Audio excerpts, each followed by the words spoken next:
வணக்கம் நண்பர்களே. தேர்தல் நேரம் வந்துட்டாலே நம்ம ஊர்ல 2 வார்த்தைகள ரொம்ப அதிகமா கேட்போம். ஒன்னு எம்எல்ஏ, இன்னொன்னு எம்பி. ஆனா உண்மையிலேயே இவங்க 2 பேருக்கும் என்ன வித்தியாசம்? ஒரு எம்எல்ஏக்கு என்ன பவர் இருக்கு? ஒரு எம்பிக்கு என்ன பவர் இருக்கு? இவங்க 2 பேர்ல யாரு பெரியவங்க? இப்படி பல கேள்விகள் நம்ம மனசுல இருக்கும். இன்னைக்கு இந்த பதிவுல எம்எல்ஏ மற்றும் எம்பி பதவிகளுக்கான முழுமையான அதிகாரங்கள் மற்றும் பொறுப்புகள பத்தி ரொம்ப எளிமையா தெளிவா பார்க்க போறோம். வாங்க வீடியோக்குள்ள போலாம். முதல்ல நாம எம்எல்ஏவை பத்தி பார்ப்போம். எம்எல்ஏ என்பதன் விரிவாக்கம் மெம்பர் ஆஃப் லெஜிஸ்லேட்டிவ் அசெம்பிளி, சட்டமன்ற உறுப்பினர். அவர்கள் எங்கே இருப்பார்கள்? நம்ம மாநிலத்தோட தலைநகர்ல இருக்கிற மாநில சட்டமன்றத்துல தான் இவங்க செயல்படுவாங்க. உதாரணமா தமிழ்நாடு சட்டமன்றம், சென்னை. எப்படி தேர்ந்தெடுக்கப்படுகிறார்கள்? மாநில சட்டமன்ற தேர்தல்ல நாம ஓட்டு போட்டு தேர்ந்தெடுக்கிறவங்க தான் எம்எல்ஏக்கள். சட்டம் இயற்றும் அதிகாரங்களும் கடமைகளும். Powers and roles of an MLA. சட்டம் இயற்றும் அதிகாரம். மாநில பட்டியல்ல ஸ்டேட் லிஸ்ட்ல உள்ள துறைகளான காவல்துறை, சுகாதாரம், விவசாயம், உள்ளாட்சி அமைப்புகள் போன்றவற்றுக்கான சட்டங்களை உருவாக்குவதும் திருத்துவதும் இவர்கள்தான். மாநில பட்ஜெட். மாநிலத்துக்கான நிதிநிலை அறிக்கை பட்ஜெட் தாக்கல் செய்யும் போது அதில் விவாதித்து ஒப்புதல் அளிக்கும் உரிமை இவர்களுக்கு உண்டு. தொகுதி மேம்பாட்டு நிதி, எம்எல்ஏ ஏடிஎஃப் ஃபண்ட். ஒரு எம்எல்ஏக்கு தனது சொந்த தொகுதியில் வளர்ச்சிப் பணிகளை செய்ய வருடத்திற்கு ஒரு குறிப்பிட்ட தொகை ஒதுக்கப்படும். தமிழ்நாட்டில் தற்போது இது 3 கோடியாக உள்ளது. இதை வைத்து சாலை வசதி, குடிநீர், ஆரம்ப சுகாதார நிலையம், பள்ளி கட்டிடங்கள் போன்றவற்றை கட்டிக் கொடுக்கலாம். மக்களின் குரல். தனது தொகுதியில் மக்களுக்கு என்ன பிரச்சனை, உதாரணமாக பேருந்து வசதி இல்லை, குடிநீர் வரவில்லை என்பதை சட்டமன்றத்தில் அரசிடம் எடுத்துரைத்து தீர்வு காண்பது ஒரு எம்எல்ஏவின் முக்கிய கடமை. முதல்வரை தேர்ந்தெடுப்பது. அதிக எம்எல்ஏக்களை கொண்ட கட்சிதான் மாநிலத்தின் ஆட்சியை பிடிக்கும். அவர்களே முதலமைச்சரை தேர்ந்தெடுப்பார்கள். அடுத்து நாம எம்பியை பத்தி பார்ப்போம். எம்பி என்பதன் விரிவாக்கம் மெம்பர் ஆஃப் பார்லிமெண்ட், நாடாளுமன்ற உறுப்பினர். அவர்கள் எங்கே இருப்பார்கள்? இந்தியாவின் தலைநகரான டெல்லியில் உள்ள நாடாளுமன்றத்தில் இவங்க செயல்படுவாங்க.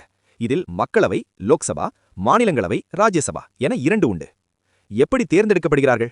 நாடாளுமன்ற தேர்தலில், மக்களவை தேர்தலில் இந்தியா முழுவதும் உள்ள மக்கள் நேரடியாக வாக்களித்து தேர்ந்தெடுப்பவர்கள் மக்களவை எம்பிக்கள். மாநிலங்களவை எம்பிக்களை நம் மாநில எம்எல்ஏக்கள் தேர்ந்தெடுப்பார்கள். சட்டம் இயற்றும் அதிகாரங்களும் கடமைகளும். Powers and roles of an MP. தேசிய அளவிலான சட்டம் இயற்றுதல். மத்திய பட்டியல் யூனியன் லிஸ்ட்ல மற்றும் பொதுப்பட்டியல் காமன் லிஸ்ட்ல உள்ள துறைகளான ராணுவம், வெளியுறவுத்துறை, ரயில்வே, தொலைத்தொடர்பு, தபால் துறை, வங்கி போன்ற தேசம் தழுவிய விஷயங்களுக்கு சட்டம் இயற்றும் அதிகாரம் எம்பிக்களுக்கு மட்டுமே உண்டு. மத்திய பட்ஜெட். இந்தியாவின் ஒட்டுமொத்த பட்ஜெட்டை தீர்மானிப்பதும் விவாதிப்பதும் நாடாளுமன்ற உறுப்பினர்கள்தான். தொகுதி மேம்பாட்டு நிதி, எம்பி லேட்ஸ் ஃபண்ட். ஒரு எம்பிக்கு தனது தொகுதியின் வளர்ச்சிக்காக வருடத்திற்கு ரூபாய் 5 கோடி வரை நிதி ஒதுக்கப்படும்.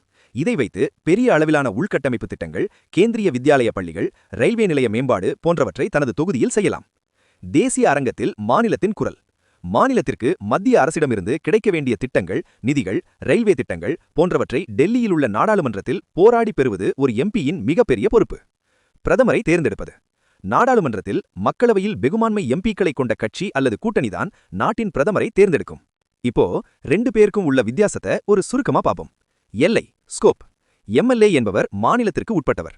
எம்பி என்பவர் இந்திய தேசத்திற்கு உட்பட்டவர். தலைவர், லீடர்.